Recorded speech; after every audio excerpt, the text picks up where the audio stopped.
Excuse me, ma'am. Ma'am, question for you. Is this your Rolls Royce? Yeah. And how did you get a Rolls Royce? How did you get rich? You see this hotel? Yeah. I own it. You own this hotel? Yeah, we're the largest private property developers in the region. You own hotels? We own hotels, communities, buildings. I'm going all over Dubai, interviewing the richest people to help the younger generation. Could I get a minute with you for the channel real quick?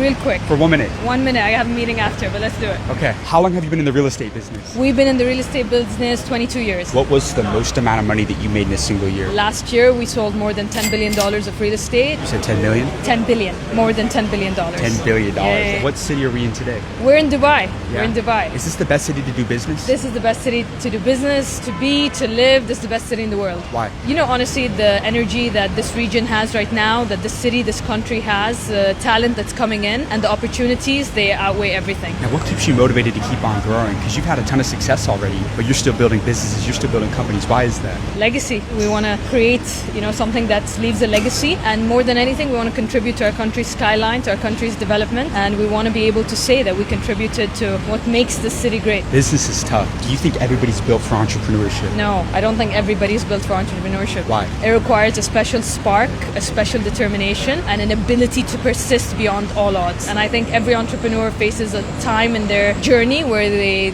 think, am I going to make it? Is this all going to be worth it? And just persisting through that and knowing and believing that what you're doing is going to make a difference, it matters, and you're going to make it. I think that's the toughest thing entrepreneurs face today. As a woman in business, have you had people that doubted you? All the time. But you don't listen to them? I don't listen to them because I have a father who believes in me, a husband who's supportive, and brothers that are amazing, and so I don't need to believe them. Why do so many businesses fail in today's world? Why do you see so many people go out of business? So it's a funny question because I'm actually a judge on Shark Tank Dubai.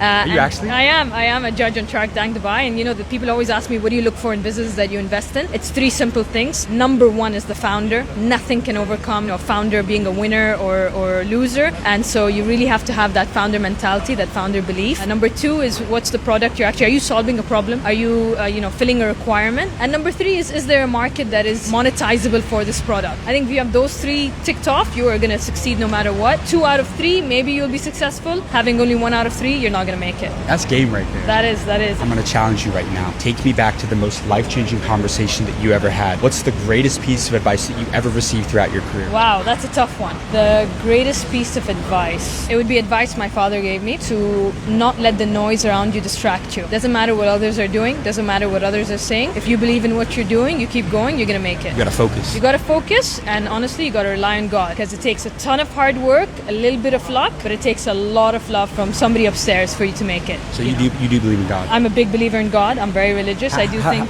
Go ahead. that everything happens, everything is destiny, everything happens for a reason, but you got to give it your best. And if you lost everything tomorrow, could you make it all back? For sure. What would you do? I would start again. I would, go into a service business where you could generate cash flows based on service. You don't need massive capital. Use those cash flows to reinvest into things that require capital, whether it's development and buying a land, or technology where you have a great idea and you go raise capital and you execute. And so today, in the age of AI, in the age of tech, in the age of VC's existence, I don't think you need massive amount to start. You just need a good idea. You need grit. You need to work hard. You can use AI to build a business plan, build a prototype, build an app, and then you can raise funding and go for it. How old are you now? I'm 31 and I have 2 kids. 31 years old? Yeah. How do you balance being a mom, but then also running $1 billion company? That's a great question. A lot of people ask me that question. I think it's about priority. You will not be a 10 out of 10 on every front. It's what matters in the day. What is a priority today? Is my kid sick today, or do I have a board meeting today? And you just have to juggle it. You do your best and you bring your kids in. I think a very important thing is, my kids, they come to the office, they see how hard we work, they're